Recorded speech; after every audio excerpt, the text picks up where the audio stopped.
Assalamualaikum warahmatullahi wabarakatuh. Alhamdulillah, wassalatu wassalamu ala rasulillah Sayyidina Muhammad bin Abdillah wa ala alihi wa sahbihi wa man wala wa la hawla wa la quwwata illa billah, amma ba'd.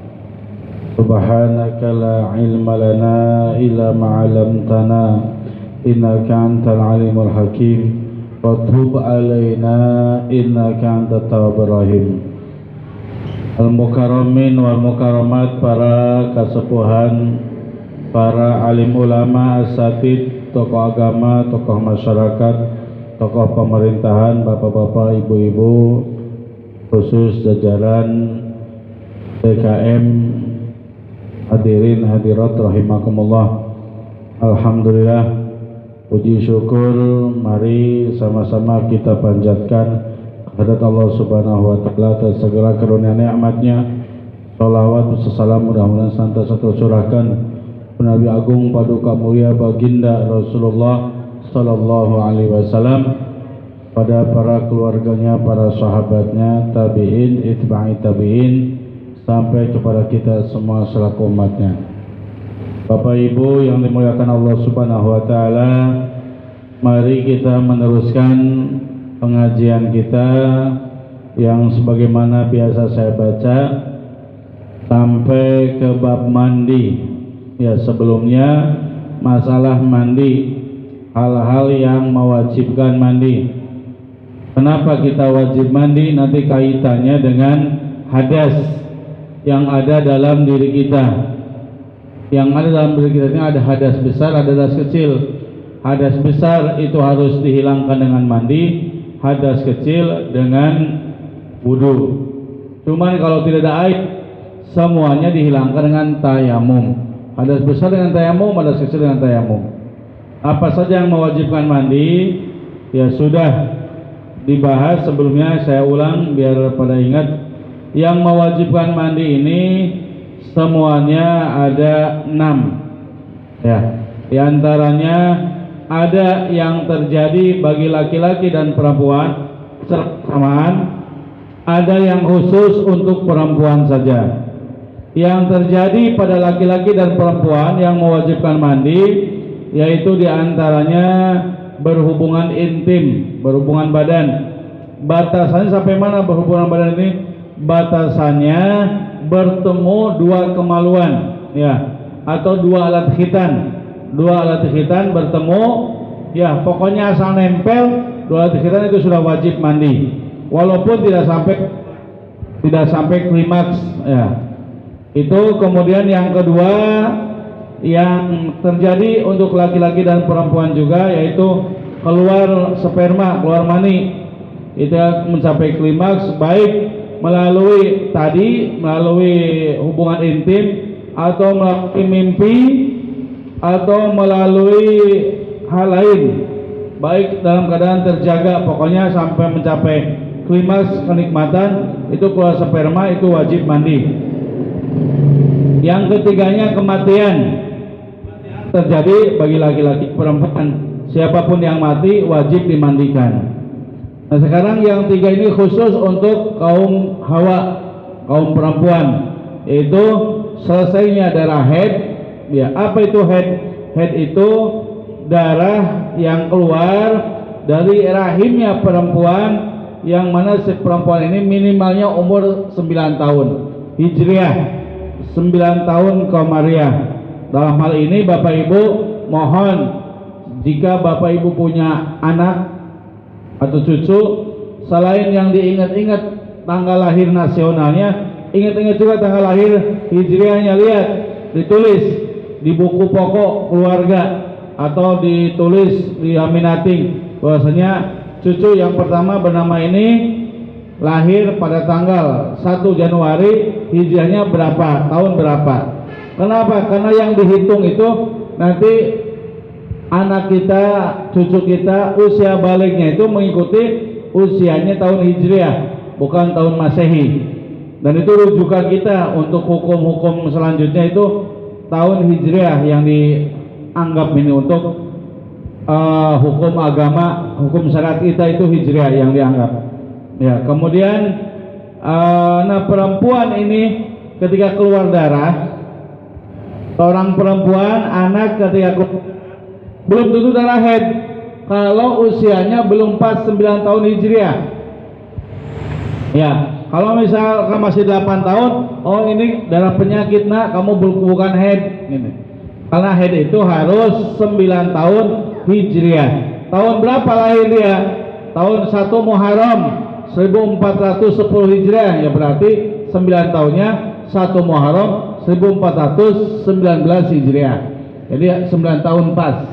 Atau kalau kurang pun kurang 2 minggu, ya. Jadi bisa kurang 2 minggu. Kenapa?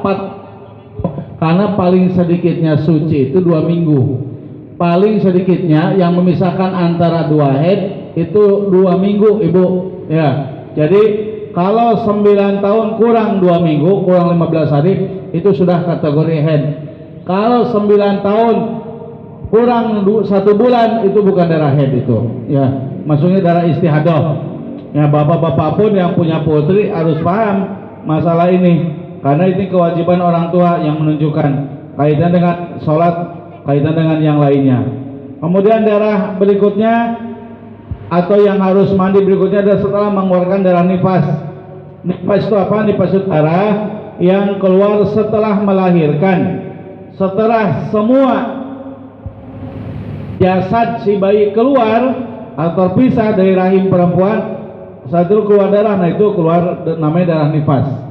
Kalau darah sebelum melahirkan atau darah yang menyertai anak lahir, itu namanya darah wiladah, darah melahirkan. Itu bukan nifas, bukan dihitung nifas. Jadi nifas itu kalau setelah jasad bayi terpisah dari rahim perempuan semuanya, ya kalau sudah terpisah semuanya keluar darah disebut darah nifas.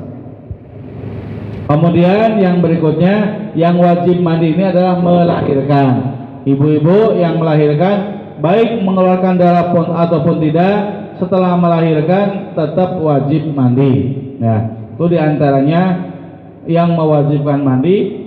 Nah, yang 5 atau 6 ini, 6 perkara ini kalau tidak dimandikan, kecuali mandi mayit tentunya, kalau tidak mandi setelahnya berarti kita mempunyai hadas. Ibu-ibu melahirkan belum mandi nih, belum mandi bebersih, berarti selamanya masih punya hadas yang wajib dihilangkan dengan mandi seluruh badan. Mandi seluruh badan. Kalau begitupun juga setelah haid, setelah nifas, begitupun laki-laki setelah berhubungan badan atau setelah keluar sperma, kalau belum mandi secara tuntas keseluruhan sesuai fardunya mandi, maka hadasnya belum hilang. Nah, bagaimana ketentuannya? Ini ada bab selanjutnya, fardul ghusli. Fardunya mandi ada 3. Fardunya wudu itu 6. Fardunya mandi cuma 3, ringan ya. Kalau wudu kaitan dengan anggota wudu jadi 6. Kalau mandi ini cuma 3. Malah banyakkan fardunya wudu. Yang pertama apa? Niat. Ya, tentunya Bapak Ibu kalau mandi harus pakai niat. Mandi kayak apapun, tuntas kayak apapun, tapi kalau tidak pakai niat berarti belum bisa menghilangkan hadas. Ingat, niat itu yang pokok. Kapan seseorang niat? Niat itu pas air nempel ke kulit bagian manapun. Pas begitu air di basuhan pertama, niat saya mandi besar, menghilangkan hadas setelah haid. Kalau ibu itu menghilangkan hadas setelah nifas, atau menghilangkan junub, janabah, atau menghilangkan hadas besar setelahnya berhubungan intim gitu. Kalau tidak disebut itu enggak apa-apa. Nawaitul ghusl fil hadasil akbar cukup. Niat saya mandi menghilangkan hadas besar sudah cukup. Kategori hadas besar itu setelah haid, setelah nifas, setelah melahirkan, kemudian setelah berhubungan intim, setelah keluar sperma, itu cukup saya mandi menghilangkan hadas besar. Ya, begitu air menempel pertama kali ke badan kita bagian manapun, mau bagian atas, mau bagian bawah, mau pas ketika cebok, begitu kita masuk kamar mandi kan biasanya pipis dulu ya. biasanya kita buang air kecil dulu begitu masuk kamar mandi. Pas basuh cebok, ketika buang air kecil, niat sekalian, niat saya mandi menghilangkan hadas besar dari badan saya, ya, dari semua badan saya, lillahi ta'ala. Itu cukup ya niatnya. Pokoknya pakai niat mandi itu harus ada kata-kata niat mandi menghilangkan hadas besar. Itu fardu mandi yang pertama, niat. Niat itu paling pokok ya, karena amal itu tergantung niatnya.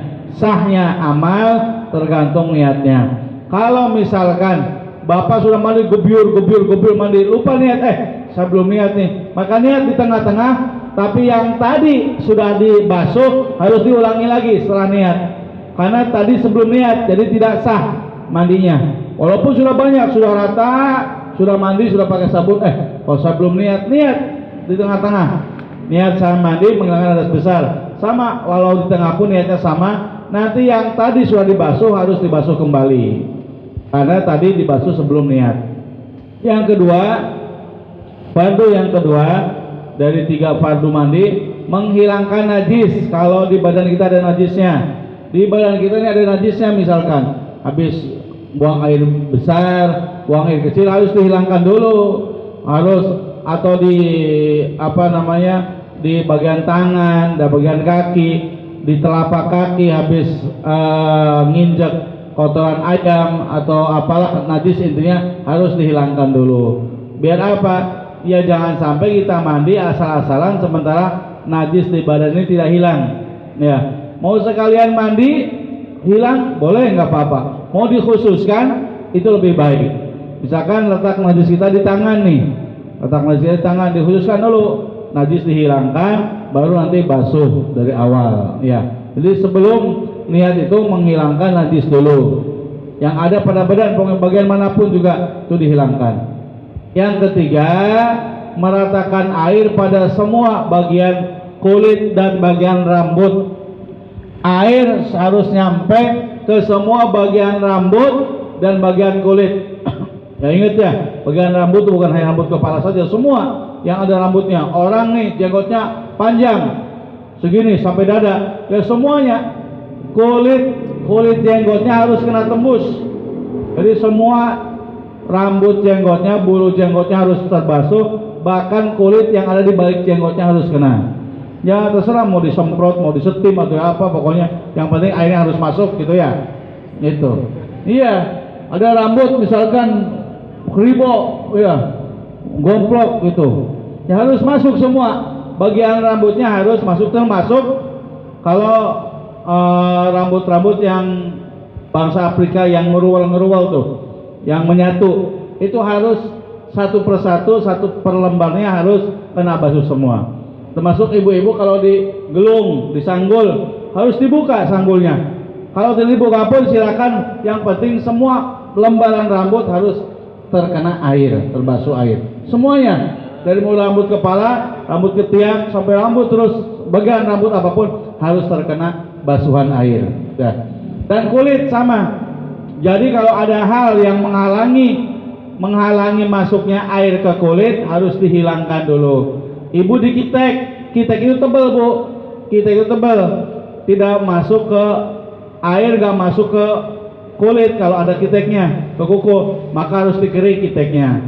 Cat aspal, kalau kita habis jalan-jalan nginjak aspal, nginjak getah juga tebal, cat tebal, itu harus dihilangkan, harus dikering itu, karena itu semua menghalangi. Nah kalau spidol bagaimana? Spidol itu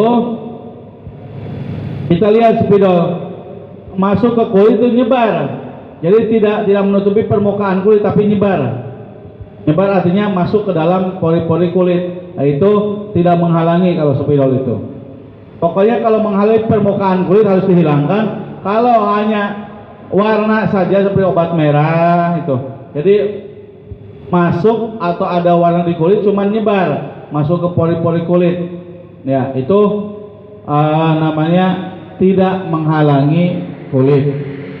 Kalau tato bagaimana? Nah ini tato, kita mandi orang tato bagaimana? Berarti orang yang bertato kalau mandinya tidak sah, selamanya dia begitu berhubungan intim, begitu keluar sperma berarti tidak sah mandinya. kalau tato itu yang kita ketahui dan sudah dibahas oleh para ulama, tato itu tintanya ada di bawah permukaan kulit, sedangkan yang harus dibasuh ini di atas permukaan kulit ya. Tato itu di bawah permukaan kulit gitu. Jadi sah orang yang bertato mandinya sah walaupun ada mangsinya, ada tintanya, karena tinta itu di bawah kulit. Jadi tidak menutupi kulit. Walaupun digini-gini dihapus kayak apapun nggak bakal terhapus tato karena di bawah kulit warna tinta tersebut. Nah, apakah sah sholatnya? Nah, cuman sholatnya ini bermasalah kalau yang bertato ini. Sebab apa? Sebab ketika pembuatan tato, proses pembuatan tato itu ada darah yang dimasukkan ke kulit, akhirnya badannya jadi najis. Ini proses. Kalau kita lihat proses di TV ya, pembuatan tato ini ada jarum seperti mesin dimasuki, kemudian digambar, kulitnya digambar, kemudian dimasukin kayak dijahit. Nah, kulit kita, ibu, bapak, ketika jus masuk jarum tato, jarum pembuat tato, jus diangkat, ini di ujung jarumnya ini, kemudian darah yang sudah keluar itu kan najis. Darah yang sudah keluar najis dimasukin lagi, jus lagi. Akhirnya di badan kita ini ada najisnya yang selamanya itu di kulit kita, dan harus dihilangkan intinya biar sholatnya sah. Karena kita kemana-mana, kalau orang bertato kemana-mana itu bawa najis, itu sholat bawa najis, jadi harus dihilangkan. Kecuali kalau dihilangkan tapi ada madorotnya, ada bahayanya. Sekarang kan banyak yang keren-kerenan tatonya di leher, ya dihilangkannya gimana? Mah lehernya setrika, kasihan nanti habis lehernya kalau setrika, ya nggak bisa makan dia, itu bahaya, menyangkut kepada nyawa gitu ya. Maka itu ya insya Allah minta ampunan sama Allah, minta ampunan ya, insya Allah mudah-mudahan diampuni gitu saja. Tapi ya harus masa bersalah terus. Makanya kita saring generasi muda kita, anak cucu kita jangan sampai memasang tato. Kerennya waktu muda saja mungkin dia bangga, kemudian kalau sudah aki-aki sudah keriput ya sudah nggak keren lagi. Gambar naganya sudah peot, gambar naganya di negara cacing ya itu. Jadi lebih baik jangan, karena akan membahayakan, wajib dihilangkan, dan akan ada madorot yang diterimanya, kebahayaan itu. Jadi rukun yang ketiga yaitu menyampaikan air secara langsung, harus sampai ke kulit atau ke rambut. Maka ketika ada rambut yang dicat juga, kalau catnya tebal atau rambut kita ada permen karetnya misalkan menyatu, susah kena basuhan air, ya harus diudari, harus dicopoti permen karetnya atau apapun itu yang menghalangi ke rambut juga. Ini seperti itu. Kalau warna cat rambut ya itu sudah menyatu ke rambutnya. Kalau pikok ya, itu sudah menyatu ke rambutnya, itu sudah artinya sudah tidak menghalangi air ke rambut, cuman ya rambut tetap harus dibasuh. Tetap harus dibasuh dengan air tersebut. Itu diantara 3 fardunya mandi. 1 niat, kedua menghilangkan najis yang ada di badan, ketiga air harus sampai ke permukaan rambut atau bulu-bulu di badan dan permukaan kulit. Itu diantaranya fardu mandi. Silakan nanti kalau ada pertanyaan bisa dibahas. Sekarang mandi itu yang tadi, yang 6 perkara itu mandi yang wajib. Ada juga mandi yang sunnah. Artinya ketika kita mandi dapat pahala sunnah, dapat pahala dari Allah Subhanahu Wa Taala. Kalau mandi sehari-hari kita, mandi pagi tadi, mandi sore, itu mandi mubah, mandi yang diperbolehkan, tidak dapat pahala wajib, tidak dapat pahala sunnah. Ada yang khusus mandi yang disunat, ya tentunya dengan niat juga. Pertama mandi Jumat. Mandi Jumat ini usahakan Bapak Ibu, apakah Ibu juga mandi Jumat, niatnya niat mandi Jumat walaupun tidak Jumatan, karena Jumat itu Idul Mu'mini, hari Jumat itu hari lebarannya orang iman. Kalau pas pagi Jumat mandi, niat saya mandi sunnah hari Jumat gitu. Nah kalau mandi yang ini tidak harus memakai fardu yang 3 tadi, yang penting niat saja kalau pengen dapat pahala.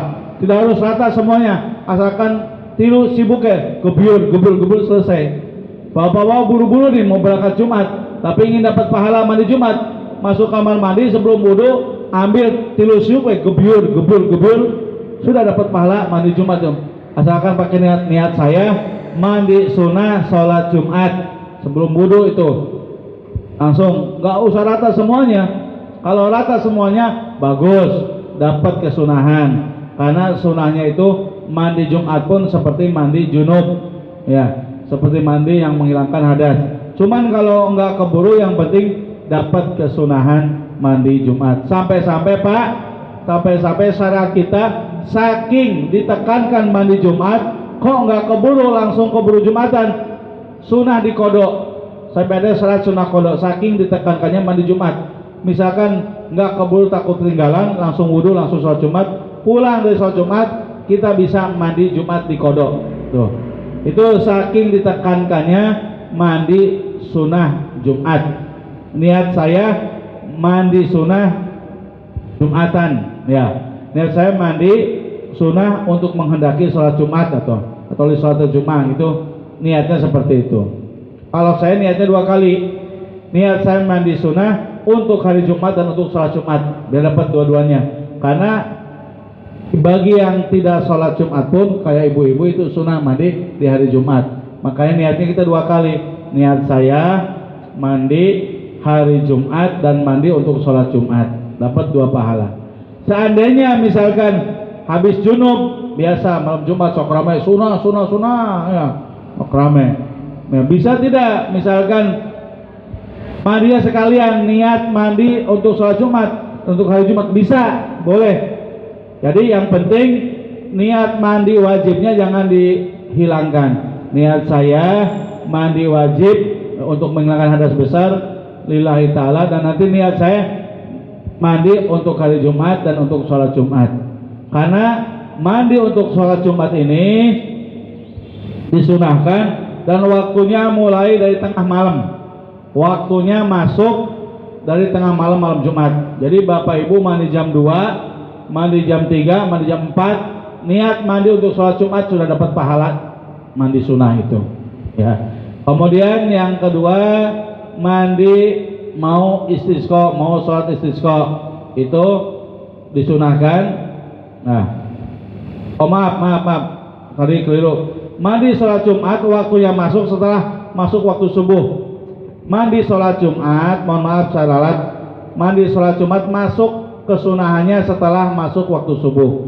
Jadi malamnya habis melakukan hubungan intim suami istri, mau sholat subuh, asalkan sudah adzan subuh, nanti niat saya mandi besar menghilangkan hadas besar. Kemudian niat saya mandi untuk sholat Jumat, bisa.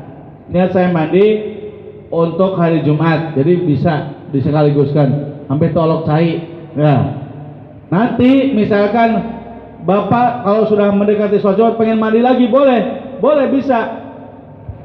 Mandi untuk sholat Jumat diulang-ulang sampai 3 kali lebih pun bisa. Tadi subuh sudah mandi niat untuk sholat Jumat, nanti mandi lagi jam 8 niat untuk sholat Jumat, nanti jam 11 mau berangkat ke masjid mandi lagi niat untuk sholat Jumat, bisa itu. Jadi berulang-ulang juga bisa dapat kesunahan. Nah kemudian yang kedua, mandi sunnah ini mandi mau sholat Idul Fitri, Idul Adha. Mau Idul Fitri sunnah mandi, mau Idul Adha sunnah mandi. Nah ini baru masuk waktu sunnahnya setelah pertengahan malam. Jadi besok pada subuh mau berangkat Idul Fitri, Idul Adha. Nah habis takbiran pulang ke rumah, saya mandi sekarang. Kalau besok antri nih banyak anak cucu di rumah ini, mandinya mau jam 2 malam, bisa, boleh. Karena masuknya waktu sunnah mandi Idul Fitri atau Idul Adha, ini sunnah mandi ya, dapat pahala. Sholat Idul Fitrinya sunnah, sholat Idul Adha sunnah, mandinya pun sunnah juga, dapat pahala. Kapan mulai masuknya? Bisa mulai pertengahan malam. Kalau Isya malam takbiran belum bisa, mandi Isya untuk besok belum bisa, itu belum dapat pahala. Kemudian sholat sunnah istisqa, ada seruan dari kepala daerah desa atau camat atau bupati daerah tersebut supaya melakukan sholat istisqa, maka kita yang mampu sholat wajib melakukan sholat, wajib ikut, karena ini seruan dari pejabat, dari pemimpin kita. Maka sebelum berangkat sholat istisqa, sunnah mandi dulu. Kemudian sunnah mandi sholat ketika mengendaki sholat gerhana bulan atau gerhana matahari. Mau sholat gerhana bulan, gerhana matahari, disunahkan mandi. Sama niatnya, niat saya mandi sunnah untuk sholat gerhana bulan, saya mandi sunnah untuk sholat gerhana matahari gitu. Mandi dulu baru berangkat untuk sholat. Dan ini yang menjadi pertanyaan nih, barangkali Bapak Ibu pernah dengar tapi masih sama-sama sholat atau mandi. Ya mandi sunnah setelah memandikan mayit.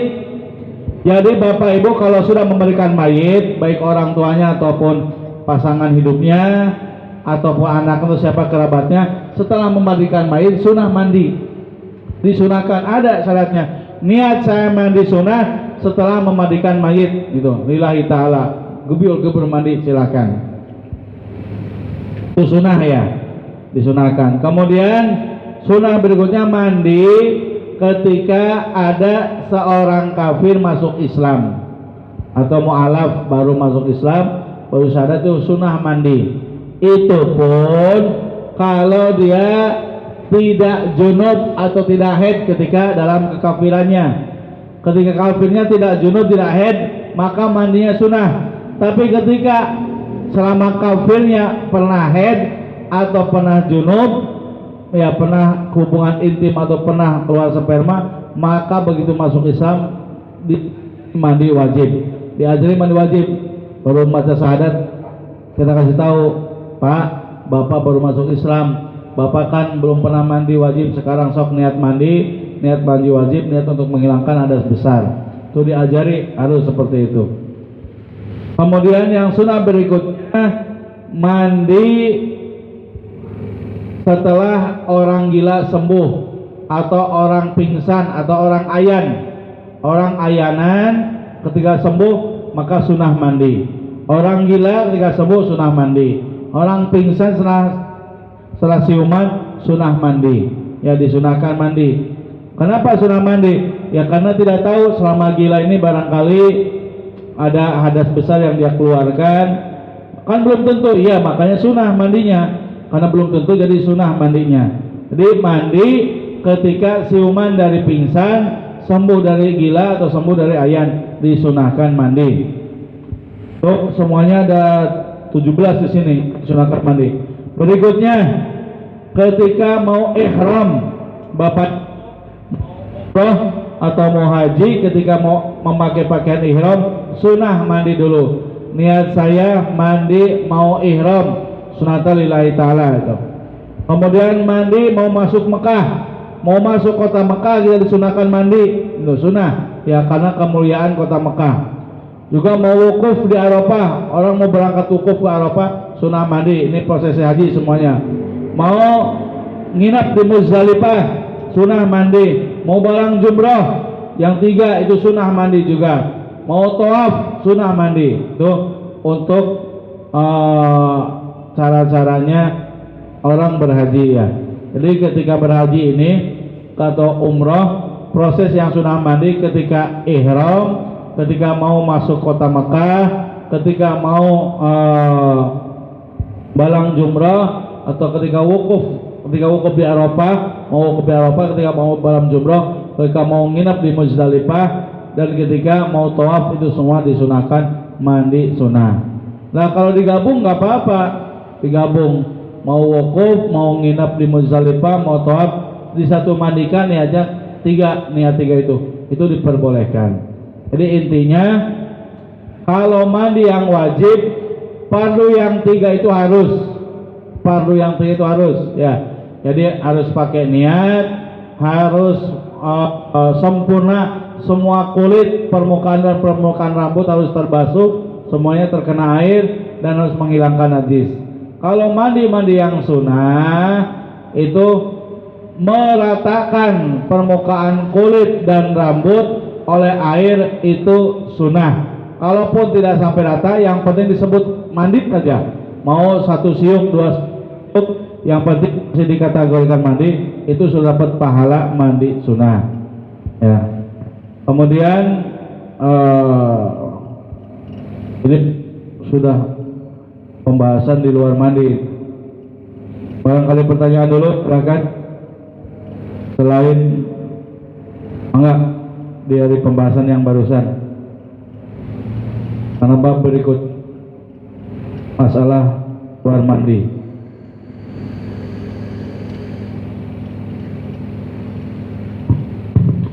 Assalamualaikum warahmatullahi wabarakatuh. Waalaikumsalam. Yang ditanyakan tadi bahwa kalau tidak ada air, hadas besar juga bisa dengan tayamum. Itu bagaimana caranya untuk menghilangkan hadas besar dengan tayamum? Mewudukan muka dan tangan. Ini kalau hadas besar bagaimana? Yang pertama. Yang kedua, kadang-kadang saya melihat orang-orang tua dulu yang perempuan terutama yang punya hadas, kemudian dia bersisir, rambutnya jatuh-jatuh, dikumpulkan, nanti katanya kalau mandi wajib disertakan. Apa betul? Itu saja, terima kasih. Assalamualaikum warahmatullahi wabarakatuh. Waalaikumsalam ya. Pertanyaan yang bagus. Pertama masalah tayamum, mandi bisa diganti dengan tayamum. Jadi termasuk ada orang yang terhalang tidak bisa menggunakan air ya, baik secara medis ataupun misalkan air memang tidak ada, musim kemarau dan sebagainya. Kemudian bagaimana caranya yang wajib mandi itu? Nah, seandainya wudhu saja terhalang, wudhu tidak bisa menggunakan air karena alasan medis, kesehatan dan sebagainya, itu bisa diganti dengan tanah. Ya apalagi mandi itu sama, bisa diganti dengan tanah, tayamum. Bagaimana caranya? Apa katanya diawur-awurkan seperti mandi? Ya cara tayamum seperti biasa. Caranya seperti tayamum biasa. Jadi intinya hadas yang ada dalam badan kita ini, baik hadas kecil maupun hadas besar, itu bisa hilang dengan tayamum. Ya, bisa hilang dengan tayamum kalau tidak ada air. Caranya seperti biasa tayamum. Cuma nanti diniatkan juga kalau tayamum wudu kan listibati sholati. Nah itu tayamum listibati sholati. Niat saya tayamum untuk diperbolehkannya sholat. Begitu juga ketika misalkan seseorang misalkan berhubungan intim lah, setelah itu kan wajib mandi. Ternyata air besok paginya itu habis semua, karena habis sumur, habis gak ada air. Ternyata kekeringan, lupa dia, saking pengantin anyar lupa kalau tidak ada air, malah berani-berani melakukan hubungan intim. Terus bagaimana? Ya nggak apa-apa.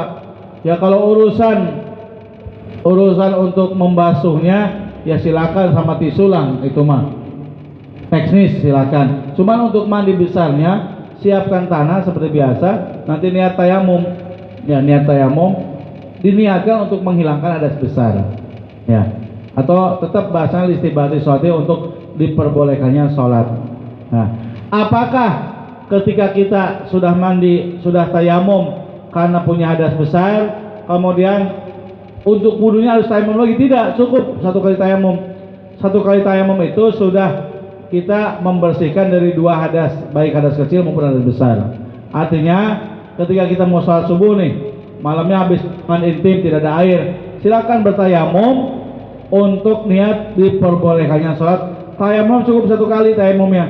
Tayamum satu kali itu untuk menggantikan mandi besar dan untuk mandikan wudhu itu. Jadi setelah tayamum satu kali silakan sholat. Tayamum biasa. Nah, sudah tahu Pak praktik tayamum. Kita siapkan tanah, kemudian kita pukulkan tangan, kemudian ke muka satu kali, ya. Tangan yang kanan dibasuhkan ke muka bagian kanan satu kali, tangan kiri basuhkan ke bagian muka kiri, kemudian ditepluk-tepluk, sudah dibersihkan tangan kita. Ambil lagi, ini untuk yang tangan kiri untuk membasuh tangan yang kanan, tangan kanan membasuh tangan kiri. Sudah selesai satu kali. Nggak usah pakai kekemu, nggak usah pakai membasuh kaki dan sebagainya. Cuma itu saja tayamum itu. Hanya dua anggota badan, yaitu muka sama tangan, dengan menggunakan tanah. Selesai sudah. Dengan bertayamum kita sudah bisa menghilangkan hadas besar dan hadas kecil sekaligus. Tinggal sholatnya, sholat subuhnya. Itu. Ini yang pertanyaan kedua nih, yang tidak sempat saya terangkan, yang banyak memang bermasalah. Nah, ketika seseorang lagi haid, ibu menyisir rambutnya rontok, ya, apakah harus dikumpulkan atau tidak?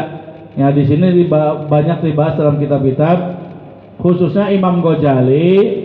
Imam Ghazali ini seorang hujatul Islam, seorang alim ulama besar. Pendapat beliau meriwayatkan hadis seperti itu. Jadi ketika rambut kita yang dalam keadaan hadas besar, dalam keadaan haid atau bapak dalam keadaan junub, ya misalkan mengetoki kuku, ya maka harus dibawa mandi, dikumpulkan, dibawa mandi, dibasuh. Kenapa? Karena termasuk darah, jadi tidak boleh mengalirkan darah. Ketika haid ini hati-hati dalam menyisir rambut, jangan sampai ada yang rontok, jangan sampai ngetoki kuku, jangan sampai mengalirkan darah. Karena darah ini berarti dalam keadaan haid akan menuntut untuk dimandikan. Oleh karena itu, maka bagusnya, walaupun ini berbeda pendapat banyak ulama ya, cuman bagusnya ini pendapat saya ini, keterangan saya, bagusnya dibawa ketika mandi untuk berhati-hati dari hadis yang diriwayatkan oleh Imam Ghazali tadi. Karena Imam Ghazali mengatakan nanti di akhirat itu akan menagih kita, minta dimandikan. Kuku, rambut yang terlepas dari kita yang belum sempat dimandikan akan menuntut. Ya, ini apakah bisa nuntut di akhirat? Ya, ini sekedar gambaran saja dari hadis Nabi SAW bahwasanya pentingnya dalam hal mandi ini harus terbasuh semuanya, sampai anggota badan kita yang sudah lepas pun, termasuk kuku atau kulit. Kadang-kadang kita iseng-iseng ya, kulit kaki dilepas lagi duduk tuh, atau kulit ujung ini kok dilepas, dipocel-pocel lepas. Nah, itu kalau dalam punya besar itu harus dibawa mandi, dikumpulkan. Nah, kenapa? Karena yang lepas tadi itu dalam keadaan hadas besar harus dimandikan. Jangan sampai di akhirat menuntut minta dibersihkan. Kenapa kok sampai menuntut? Apa dasarnya? Karena dia punya hak kepada kita, nuntut hak kepada kita untuk ikut dibersihkan. Sama kita dilepaskan ketika kita punya hadas besar, berarti tidak sampai dimandikan. Intinya hati-hati saja ya, hati-hati saja. Apalagi ibu sedang haid, sengaja motong rambut ke salon misalkan, ya terus dikumpulkan, terus minta ke tukang salonnya, tolong kumpulkan karena saya lagi haid. Tuh. Nanti ketika mandi besar, suci dari haid, ikut dibasuh. Setelah dibasuh, terserah buang kalau setelah dibasuh sih. Yang penting sudah ikut terbasuhkan. Jangan sampai anggota badan kita lepas dari tubuh kita dengan sia-sia tanpa disucikan terlebih dahulu. Intinya seperti itu. Intinya terlepas dari badan kita sia-sia tanpa disucikan terlebih dahulu gitu. Ya seperti itu. Maka ada lagi untuk perempuan atau seseorang lah yang hadas besarnya berturut-turut lebih dari satu kali, apakah mandinya cukup satu kali? Iya, seperti hanya wudhu sama. Kita bersentuhan kulit, kemudian kita kencing. Dalam kencing itu pun kita meraba kemaluan, itu kan mewajibkan wudhu semua. Meraba kemaluan wajib wudhu, kencing wajib wudhu, bersentuhan kulit sama perempuan wajib wudhu. Wudhunya cukup satu kali, nggak usah 3 kali. Begitupun perempuan ketika setelah berhubungan intim langsung haid, kan mandinya berarti nanti setelah haid, cukup 1 kali mandinya, cukup 1 kali dan niatnya sama, menghilangkan hadas besar. Tuh. Ya, selesai haid mandinya, ya mandi besarnya selesai haid. Tuh. Mau mandi biasa saya silakan. Asal kumaha jangan habis berhubungan intim gak mandi, ya silakan mandi dulu, mandi biasa, tapi nanti menghilangkan hadas besarnya nanti setelah selesai haid itu bisa, boleh.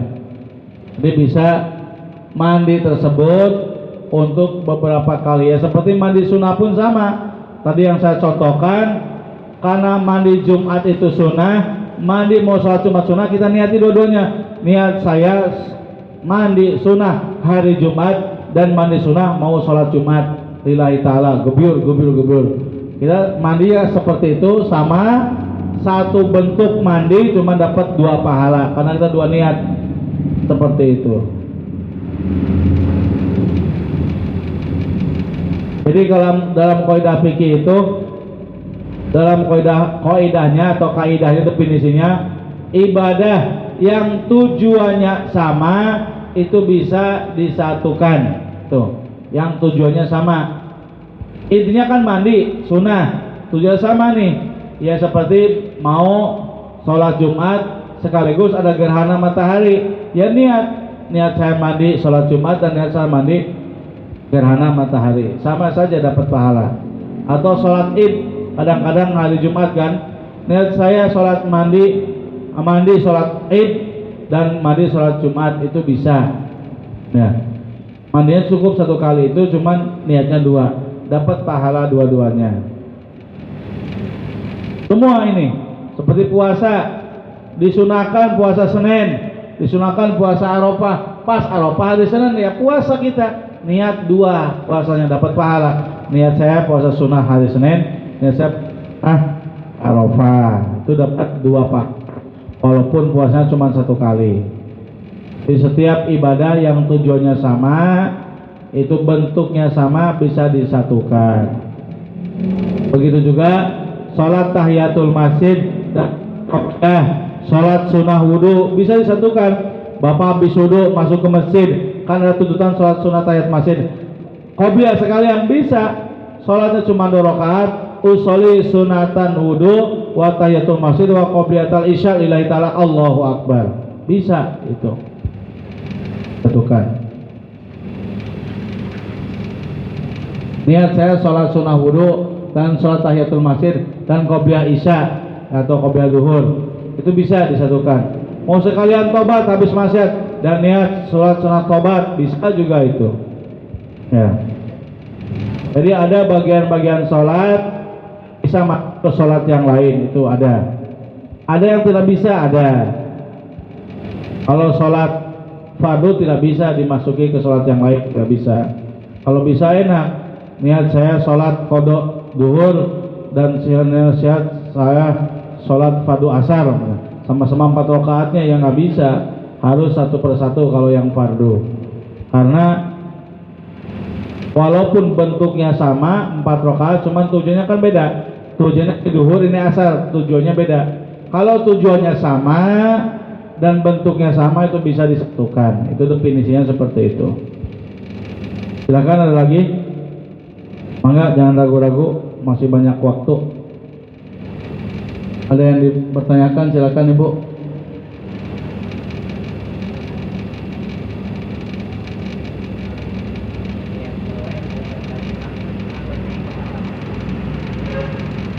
Contoh.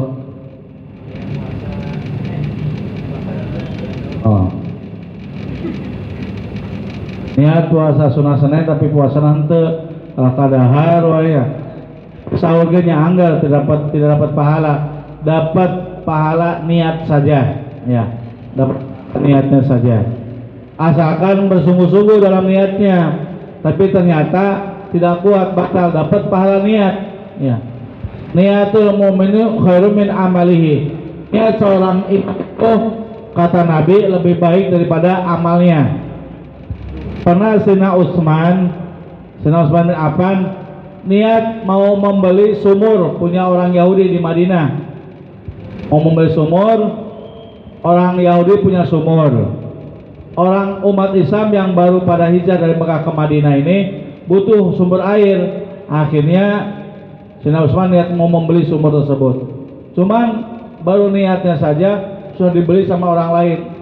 Sayyidina Utsman akhirnya mengadu kepada Rasulullah SAW, ya Rasulullah, saya sudah niat mau membeli sumur tersebut untuk kepentingan umat Islam. Cuman sumurnya sudah dijual sama orang lain, bagaimana? Kata Nabi, niatul mu'minu khairum min amali. Niatnya orang iman lebih baik daripada amalnya. Artinya tidak sampai membeli sumur tersebut, tapi sudah niat kamu dapat pahala. Nah, makanya niat itu diperbanyak, Pak. Karena niat itu mendahului kita.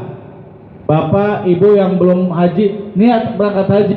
Nanti di akhirat ketemu amalan pahala haji. Oh, dari mana ini? Kamu sudah niat gitu. Ada hadisnya itu. Ada hadisnya. Ya.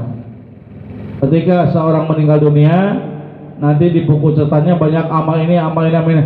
Saya belum pernah bangun masjid kok niat sudah dapat pahala bangun masjid. Dari mana? Dari niatmu. Ketika engkau melihat masjid belum selesai niat, aduh Gusti, pun kadu artos ma abdi ngabantuan eta masjid biar cepat selesai, dapat pahala itu.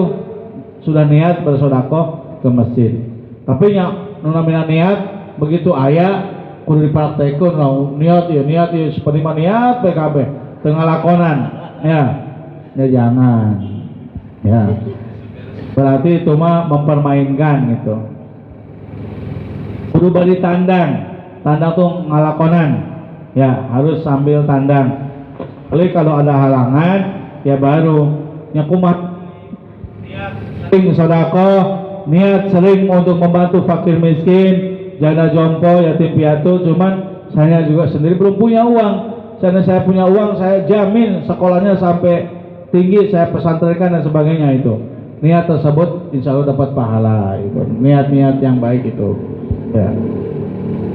Panjang kalau kita membahas niat ini ya. Masalah niat ini khusus yang baik-baik. Kalau yang buruk tidak usah diniati, yang jelek maksiat tidak usah diniati, karena niat baik saja kadang kita masih digoda oleh setan.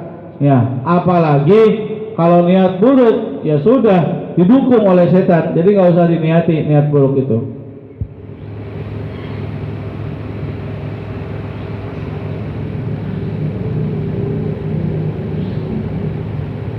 Ada lagi pertanyaan? Mangga. Sok mangga Bu, kumaha?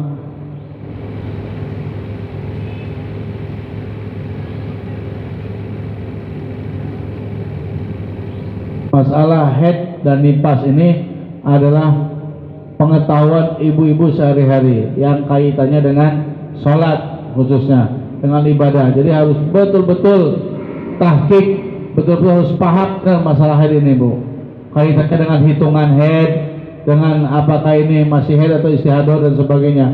Jangan sampai yang sering terjadi ketika keluar darah dianggap haid saja, walaupun 1 bulan pendarahan dianggapnya haid terus, padahal itu ada waktu sholat di situ yang harus dilakukan. Batasannya pokoknya Bapak Ibu, istri-istri Bapak atau putri Bapak harus dikasih tahu haid itu paling banyak itu hanya 15 hari 15 malam. Hanya 15 hari 15 malam. Ketika lebih 15 malam, maka di situ yang hari ke-16 itu sudah bukan haid lagi. Ya, sudah bukan haid lagi. Maka di situ ini ketika ibu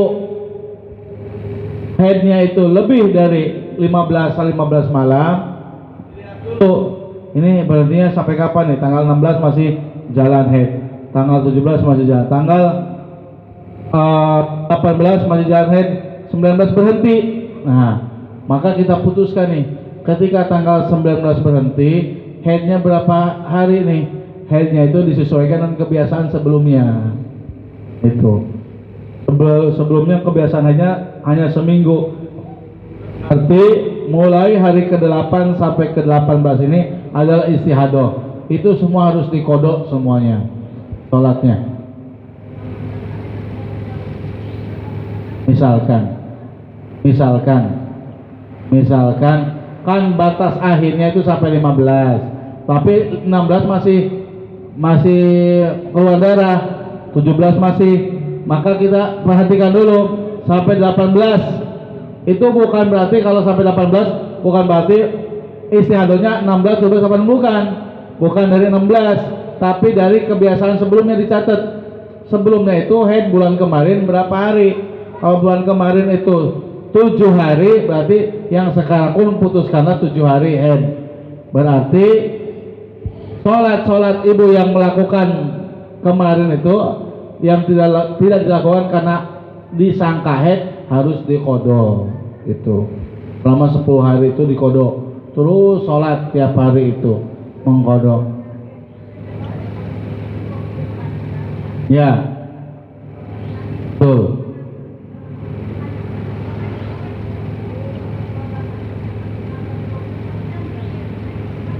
Ya, mesti qodho semua. Termasuk puasa lagi repot. Nah, puasa kalau sudah puasanya tidak sah itu berarti yang dalam waktu haid itu. Ya. Kalau dalam hal istihadah berarti harus diqodho walaupun kita itu sudah puasa harus diqodho lagi itu. Ya harus diqodho. Ibu tidak puasa Ramadan karena disangkanya haid, tapi ternyata haidnya kebablasan, maka dihitung walaupun sudah puasa nanti itu harus diqodho lagi gitu. Karena itu adalah hal yang tidak sah untuk puasanya. Ya, harus dihitung lagi intinya. Ada pertanyaan lagi masalah mandi, silakan. Enggak.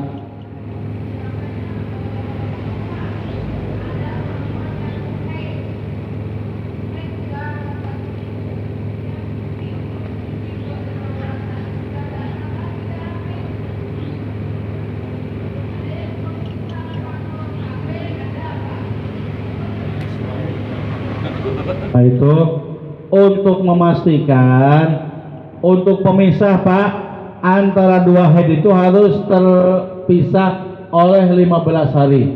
Jadi paling sedikitnya haid ini antara dua haid 15 malam.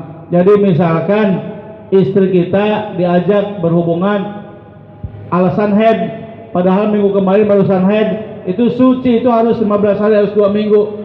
Antara haid bulan ini sama haid berikutnya harus minimal terselang 2 minggu. Itu patokannya 2 minggu. 15 malam pokoknya, ya. Kalau 2 minggu kan 14 hari. Ini 15 hari 15 malam patokannya. Jadi seperti tadi,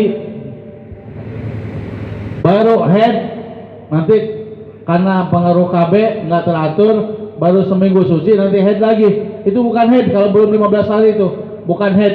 Ibu terus saja sholat, jangan sampai berhenti sholat. Kalau puasa terus puasa, jangan sampai berhenti. Kita sudah keluar lagi haid, padahal baru saja seminggu suci itu.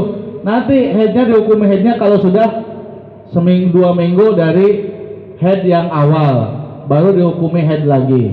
Walaupun keluar darahnya sudah berjalan 1 minggu, keluar darah terus, itu bukan dihukumi haid. Terus sholat, terus puasa itu ya. Baru 1 minggu haid, seminggu udah bersih, udah mandi, seminggu kemudian keluar darah, itu istihadah.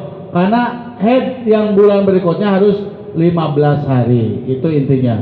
Berarti sholat jalan terus.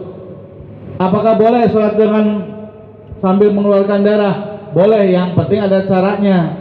Namanya seperti sholat yang beser.